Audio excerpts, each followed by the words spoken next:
Agora, vamos falar um pouquinho da... Vamos falar um pouquinho...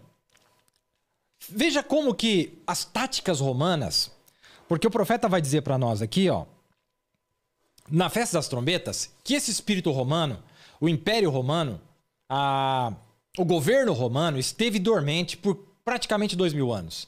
E nas visões de 33, ele viu esta ressurreição, este avivamento do Império Romano. E ele diz que a primeira aparição, a primeira manifestação deste espírito foi Mussolini. Mussolini foi uma manifestação do velho Império Romano na forma de um ditador.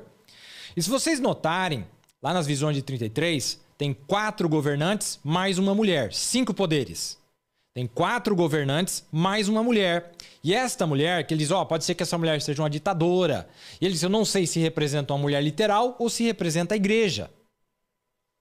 Vocês entendem? Mas aqui nos livros de Daniel, fala nitidamente, claramente, de um homem. E chama ele de rei. Veja que Daniel disse que era um homem. O profeta disse que era uma mulher. Não está contradizendo. Um está mostrando um ângulo da coisa e o outro está mostrando outro ângulo da mesma coisa.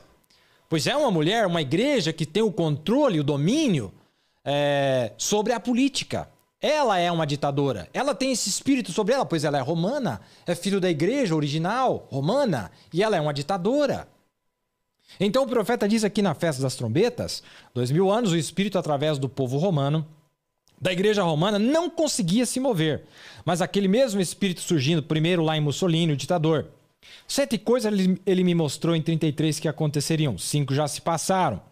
O Dr. Oliveira está escrevendo um livro a respeito disso agora. 5 coisas perfeitamente, apenas 2 coisas mais para acontecer. Diz que aconteceria um pouco antes da vinda. Aqui estamos nós bem no final agora e vejo como que a 6ª coisa está se movendo rápido. Está vendo? Perfeitamente, exatamente, até mesmo as guerras e como que elas aconteceriam exatamente no ponto e nenhuma delas errou. Olha que interessante. Falou, olha, a primeira vez que apareceu foi em Mussolini, a Hitler, a Stalin. Aí nós vimos aquele espírito em Roosevelt ficando 4 gestões no poder, entrando em 33 e saindo só em 45 quando ele morreu. Tipo, uma prévia ditadura, não é? E aí nós vimos que entra finalmente nos Estados Unidos, depois dessa entrada que deu o presidente Roosevelt, já com esse espírito romano, essa unção romana sobre ele, que estava invadindo o mundo, invadiu o Brasil, tivemos aqui Getúlio Vargas, vários outros ditadores. Então agora entra finalmente no poder um presidente católico. E o catolicismo sempre usou o braço democrático nos Estados Unidos, os democratas. Mas o protestantismo sempre usou o braço republicano. E a Bíblia diz que quem vai tomar poder na América não é o catolicismo. Quem vai tomar poder na América é o protestantismo. Claro, vai se unir com o catolicismo. Claro, mas a prominência, a coisa principal é o protestantismo. Vocês estão entendendo, né? Então nós vimos isto acontecer. Muito bem, deixa eu pegar o meu pensamento aqui correto. Então quando o Kennedy entra, vou dar um exemplo para vocês. Em junho de 1963, Kennedy já tinha sido eleito em 60, entrou em janeiro de 61 e agora já estava terminando 63 e ele teria que concorrer já para a sua reeleição. E ele queria ganhar o voto dos negros.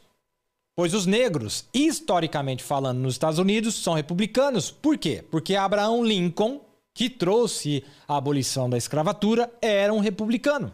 Então eles, como um sinal de agradecimento, para prestar homenagem ao homem que lhes libertou, sempre voto em um candidato republicano. Mas este homem era muito inteligente. Nós vamos ver as táticas romanas entrando em ação. O que ele fez? Ele sugere com que deixasse de existir a segregação, pois a segregação fazia parte da cultura americana lá. Eu não vou entrar no mérito se era bom ou se era ruim, mas eles tinham isso em evidência. E aconteceu um caso bem famoso com um governador do Alabama, e o profeta cita isso, e é interessante vocês verem como é que a religião domina a política e a política domina o poder militar. Aqui está um exemplo. Olha que interessante. Profeta citando. E recentemente, quando aquele governador se posicionou lá, ele era do Alabama, ele se posicionou ajuramentado e eleito naquele ofício. Quer dizer, legalmente, ele era o governador do Alabama. Ele era o governador do Alabama. E ele estava respeitando a Constituição americana pelo povo. E a questão da segregação, de acordo com a Constituição, é o seguinte, que cada estado pode ter a sua própria opinião a respeito do assunto.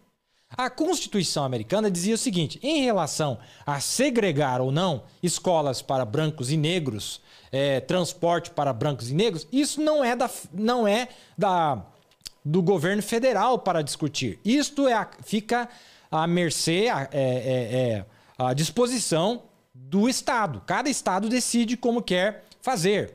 Pois em alguns estados tinha mais ou menos negros, mais ou menos brancos e etc. Era mais complexo, né? Mas basicamente era isso. Então, a Constituição definiu o seguinte, o governador decide se vai ter ou não. A Constituição dava o direito para o governador. Muito bem. E ele nem se importou, mas ele leu a Constituição, o governador, e disse, é o seguinte, a escola se posiciona pela segregação. Em outras palavras, aqui no meu estado vai ter segregação, porque a Constituição diz que é o meu direito de escolher se sim ou não. Sem entrar no mérito se é justo ou não. Mas está dizendo que eu fui eleito pelo povo. E eu digo que nós vamos ter segregação. Eles têm uma escola lá e apenas 2 jovens de cor queriam entrar naquela escola. Veja só, irmão. 2 jovens quiseram causar um tumulto lá. Não, nós queremos estudar junto com os brancos. Mas o governador já tinha decidido que não era. Tudo bem. Quando que eles já têm o próprio colégio deles. Mas ele se posicionou e disse, o quê? Ele até mesmo leu a Constituição. Então, quando isso foi parar de volta nesse camarada que temos lá agora, que era o Kennedy, que não conhece a José, a liberdade, quer dizer, liberdade civil, liberdade religiosa, puxando para ganhar os votos dos de cor, quer dizer, querendo bajular, tá vendo a bajulação? Vamos bajular eles. Ah, vocês não querem? Então eu vou dar para vocês. Mas e a Constituição? Como que fica, senhor Kennedy? Você vai passar por cima da palavra do governador? É assim? E sem saber que foi um partido republicano que lhes libertou. Para começar, vendendo seus direitos de primogenitura para uma coisa dessas, para lhes guiar numa armadilha mortal, para mostrar que todo o sistema do homem deve cair. Exatamente correto. E o senhor Kennedy, o que ele fez? Olha, aí você olha para o camarada, olha que inteligente, olha o golpe que ele deu. O que ele fez? Ele pegou a guarda militar do governo do estado do Alabama, como se pegasse a polícia militar aqui do Paraná, e federalizou ela para ficar na jurisdição dele e deu uma ordem para eles, vai lá e faz acontecer. Tirou o poder do governador. Isso, sabe como que se chama isso aqui? Ditadura. Isso é uma ditadura.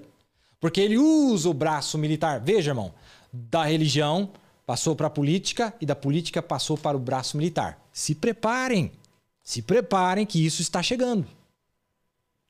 Exatamente, o Sr. Kennedy nacionalizou, federalizou a guarda e mandou aqueles homens lá na cara de seus próprios pais que se paravam pela Constituição. Aquilo quebrou a Constituição novamente. Aí o governador disse assim, ó, nós não vamos brigar por causa disso. Não, senhor. Disse, eu espero que a nação descubra que não estamos mais vivendo debaixo da democracia, mas debaixo de ditadura militar. Vocês entenderam, irmão? Olha, veja, irmão, as maracutaias que são feitas para que o poder religioso possa executar os seus desígnios, passando pela política, entrando no poderio militar, bélico, a força humana, o braço humano, para que eles possam cumprir os seus desígnios. É isso que está chegando aí. É isso que está chegando aí. Agora, você diz, mas irmão Neville, meu Deus. Palavras do profeta, vamos ler. Roma não está trabalhando sozinha. Suas filhas estão bem ao lado dela. Ela assumirá absoluta autoridade através do Concílio Mundial de Igrejas. Isso pode parecer improvável para alguns, porém na realidade é muito simples de todos verem, porque neste momento as igrejas estão controlando a política e no tempo oportuno manifestarão exatamente quão grande é esse controle. Deixa eu ler de novo. Neste momento, as igrejas estão controlando a política e no tempo oportuno manifestarão exatamente quão grande é esse controle. E o poder político controla quem? O poder militar. Este movimento ecumênico terminará com Roma na liderança. Ainda que as pessoas não imaginassem assim. Será assim porque em Apocalipse 17, do 3 ao 6, é declarado que a prostituta Mistério Babilônia está sentada sobre a besta. Ela está controlando o último ou quarto império. Esta igreja romana está fazendo isto. Com o sistema mundial de igrejas sujeito a ela, Roma estará controlando. E esta imagem, o que é a imagem? Sistema de igrejas. Mas não vai ter um homem que vai dominar esse sistema de igrejas? Daniel 11, 21. Um homem desprezível. Será obediente a Roma. Porque Roma controla o ouro do mundo. Por dinheiro, qualquer coisa. Deste modo, todas as pessoas têm que pertencer ao sistema mundial de igrejas ou ficar à mercê da situação porque não podem comprar ou vender sem a marca da besta na mão ou na cabeça. Esta marca na cabeça significa que terão de aceitar a doutrina do sistema mundial de igrejas, a qual é o trinitarismo. A marca na mão significa fazer a vontade da igreja mundial. E todo mundo vai fazer. E o medo? E o medo da polícia militar bater na sua porta? E o medo do exército bater na sua porta? A guarda. Covarde, é gente covarde. Porque quem tem princípio, irmão, não se entrega. Fala, não, eu não vou me entregar. Com este grande poder, os sistemas eclesiásticos perseguirão a verdadeira noiva. Lembre-se que nos selos o profeta mostra uma batalha depois dos 3 anos e meio, não antes. Não, a pedra não atinge agora não. Primeiro elas têm que fazer um monte de bobagem durante a tribulação. E a pedra chega depois. Tem que saber caminhar onde o profeta caminhou, viu? Seus ministros serão proibidos de dar assistência e verdade às pessoas que as necessitam. Porém, antes que o anticristo em pessoa assuma o comando completo deste sistema mundial de igrejas, a verdadeira igreja será tirada deste mundo para estar com o Senhor. Deus arrebatará sua noiva para a grande ceia das bodas do Cordeiro. Graças a Deus, né? Que Deus nos ajude, né, irmão? Porque realmente a coisa aqui está escura demais.